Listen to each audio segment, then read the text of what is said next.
Kaya ito na, alamin na natin ang sabi nila. Kuya Epi, May, let's play round 1.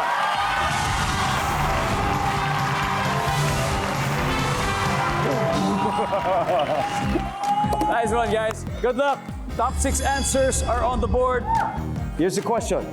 Kapag nagkita kayo ng first love mo na hindi mo nakita ng 30 years, ano ang una mong itatanong sa kanya? Miss May. Bilis. Kamusta? Kamusta? Yun lang. Kamusta ka? Survey says, uy! Nandaan tayo sa bilis, Miss May, pass or play? Play. Kuya Epi, balik muna tayo. Let's go play round 1. Nico? Yes. Eto, nagkita kayo ng first love mo na hindi mo nakita for 30 years. 30 years. Anong una mo itatanong sa kanya? May asawa ka na ba? Para sabihin, wala pa nga eh. Yun na yun.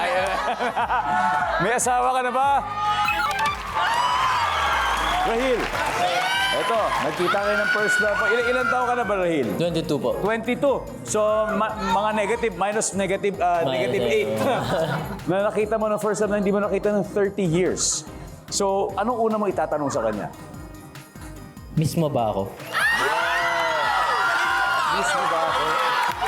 Survey says, wala. Sasager.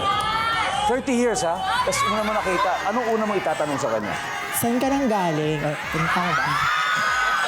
Survey says, wala. Pwede pa, Miss May. We still have a chance. Otherwise, ayan, nag-uusap na sila. Okay. Nagkita kayo ng first love mo na hindi mo nakita after 30 years. Ano una mong itatanong sa kanya? Bakit ka nagbago? Bakit ka nagbago? Nagbago na. Nagbago na ba? Survey says, may 4 pa sa board. Isa lang ang kailangan natin. Miss Isay? Po. Ano po kaya ito? Nagkita kayo ng first love mo na hindi mo nakita for 30 years. Ano kaya ang una mo itatanong sa kanya? May anak ka na ba? May anak ka na ba? Carolina? Saan ka nag-work? Saan ka nag-work? Basic! Basic! Mr. Monasterio, ano kaya? Saan ka nakatira?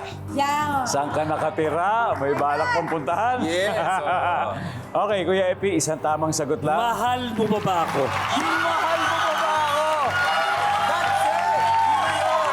Sabay sinabi, oo. E di yun na. Tapos na usapan. Mahal mo ba ba ako? Naman yung pagkagalang Team Pulang Araw, may 78 points na sila. At Team Balota, syempre, bilang first round pa lang, hahabol yan. Pero meron pa tayong 3 dito. May 3 pa tayo sa board. Ngayon, 5,000 pesos. Alam niyo ba? 3 ba? Oo. Halika.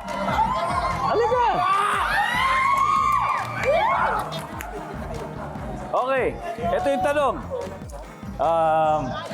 Tiga saan? Tiga saan? San Jose del Monte. San Jose del Monte. Oh, talaga, hanep. Okay. Nagkita kayo ng first love mo na hindi mo nakita ng 30 years. Naalala mo first love mo ngayon? Dito ka, huwag ka mahiya. Ikaw naman. Naalala mo pa first love mo? Nasaan ang first love mo? Nasa Pilipinas ba? Okay.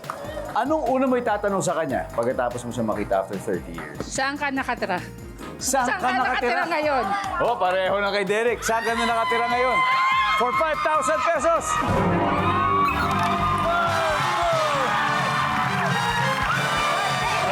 Congratulations! Congratulations! Ayan, ha? Nice one. Okay. Number 5. Same. And finally, number 4. Uy! Diba? Kailangan ng closure. Kailangan ng closure.